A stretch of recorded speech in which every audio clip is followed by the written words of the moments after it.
آپ دیکھ رہے ہیں سیرت النبی انٹرنیشنل فورم، قسط نمبر 287، یثرب مقام ہجرت، 9واں حصہ۔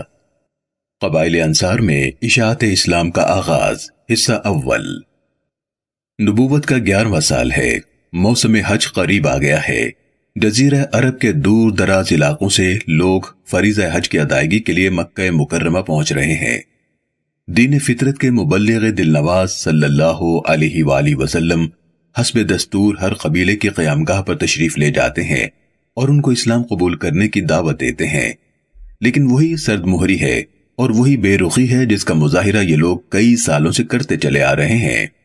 ایک دن سرور دو عالم صلی اللہ علیہ وآلہ وسلم عقبہ یعنی پہاڑوں میں اوپر چڑھنے کا کٹھن راستہ، اس کے پاس پہنچے تو وہاں بنی خزرج کے گروہ سے ملاقات ہو جاتی ہے۔ ان سے پوچھا، من انتم، تم کون لوگ ہو؟ انہوں نے جواب دیا کہ ہم قبیلہ خزرج کے چند افراد ہیں۔ آپ صلی اللہ علیہ وسلم نے پھر پوچھا، کیا تم وہ لوگ ہو جن کی یہود سے دوستی ہے؟ انہوں نے اس بات میں جواب دیا۔ نبی مکرم صلی اللہ علیہ وآلہ وسلم نے فرمایا، ذرا بیٹھ نہیں جاتے ہو، کچھ باتیں کر لیں۔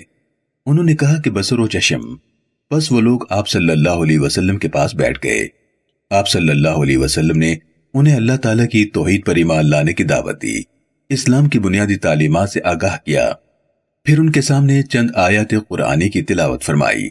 ان لوگوں کی خوش قسمتی یہ تھی کہ ان کے شہر میں چند یہودی قبائل بھی آباد تھے۔ وہ لوگ صاحب علم اور اہل کتاب تھے، جبکہ انصار کے قبائل بت پرست تھے۔ اکثر ان کے درمیان چھیڑ چھاڑ رہتی تھی۔ جب جنگ کی نوبت آتی تو یہودی انہیں دھمکیاں دیتے، کہتے عنقریب ایک نبی تشریف لانے والے ہیں، ہم ان پر ایمان لے آئیں گے اور ان کی پیروی کریں گے، پھر ہم تمہیں اس طرح بے درے قتل کریں گے جس طرح عاد اور ارم کو قتل کیا گیا تھا۔ یہود کی اس قسم کی باتوں سے انصار بھی ایک نبی سے متعارف تھے اور ان کا بار بار ذکر سنتے رہتے تھے جن کی آمد متوقع تھی۔ سرکار دو عالم صلی اللہ علیہ وسلم نے جب انہیں اسلام قبول کرنے کی دعوت دی تو وہ آپس میں کہنے لگے کہ یہ وہی نبی معلوم ہوتے ہیں جن کی آمد کی دھمکیاں یہود ہمیں آئے روز دیتے تھے، جلدی سے ان پر ایمان لے آئیں، ایسا نہ ہو کہ یہودی ان پر ایمان لانے میں ہم پر سبقت لے جائیں۔ چنانچہ ان سب نے آپ صلی اللہ علیہ وسلم کی دعوت دل و جان سے قبول کر لی اور سارے کے سارے مشرف با اسلام ہو گئے۔ پھر انہوں نے گزارش کی کہ یا رسول اللہ، ہماری قوم میں عداوت و بغض کے شعلے صدیوں سے بھڑک رہے ہیں، باہمی دشمنیوں نے ہمیں پارا پارا کر دیا ہے، ہم انہیں حضور صلی اللہ علیہ وسلم کا یہ پیغام پہنچائیں گے جس دن پر ہم ایمان لائے ہیں، انہیں بھی ترغیب دیں گے کہ وہ بھی اس کو قبول کر لیں۔ اگر وہ متفقہ طور پر سب ایمان لے آئیں تو پھر ہمارے ہاں حضور صلی اللہ علیہ وسلم سے بڑھ کر کوئی معزز و محترم نہ ہوگا۔ انہوں نے آئندہ سال پھر شرف باریابی حاصل کرنے کا وعدہ کیا اور اپنے قلوب و اذہان کو نور اسلام سے منور کر کے اپنے وطن یثرب لوٹ گئے۔ زمانہ جاہلیت میں اہل عرب فریضہ حج ادا کرنے کے لیے ذی الحج کے مہینے میں مکہ مکرمہ آیا کرتے، لیکن عمرہ ادا کرنے کے لیے وہ ماہ رجب میں یہاں پہنچتے۔ گویا سال میں 2 مرتبہ مختلف علاقوں کے عرب قبائل مکہ مکرمہ میں حاضری دیتے تھے۔ امام حاکم رحمۃ اللہ علیہ نے مستدرک میں لکھا ہے کہ خزرج کے یہ 6 افراد ماہ رجب میں جب عمرہ کرنے کے لیے یہاں آئے ہوئے تھے اور اللہ تعالیٰ کی خصوصی نوازش نے انہیں اپنے حبیب صلی اللہ علیہ وسلم کی خدمت میں حاضر کر دیا اور ان کے دلوں کو آپ صلی اللہ علیہ وسلم کی دعوت قبول کرنے کے لیے کشادہ کر دیا۔ ابن اسحاق رحمۃ اللہ علیہ فرماتے ہیں کہ اس روز ایمان لانے والوں کی تعداد 6 تھی اور سب قبیلہ بنی خزرج کے افراد تھے۔ ان خوش نصیبوں کے اسماء گرامی کچھ یوں ہیں۔ نمبر 1، ابو امامہ اسعد بن زرارہ۔ ابو نعیم رحمۃ اللہ علیہ کہتے ہیں کہ قبیلہ خزرج میں سب سے پہلے ایمان لانے کی سعادت انہیں نصیب ہوئی۔ ان کا تعلق بنی نجار سے تھا۔ نمبر 2، عوف بن حارث، ان کی والدہ کا نام افرا ہے۔ نمبر 3، رافع بن مالک بن عجلان، ان کا تعلق بنی زریق سے تھا۔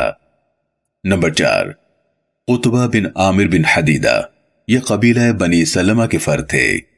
نمبر 5، عقبہ بن عامر، ان کا تعلق قبیلہ بنی حرام سے تھا۔ اور نمبر 6، جابر بن عبداللہ بن رعاب، یہ بنی عبید قبیلے سے تھے۔ امام شعبی، زہری وغیرہ نے بھی ابن اسحاق رحمۃ اللہ علیہ سے اتفاق کیا ہے اور کہا ہے کہ اس رات ایمان لانے والوں کی تعداد 6 تھی اور سارے کے سارے قبیلہ خزرج کے افراد تھے۔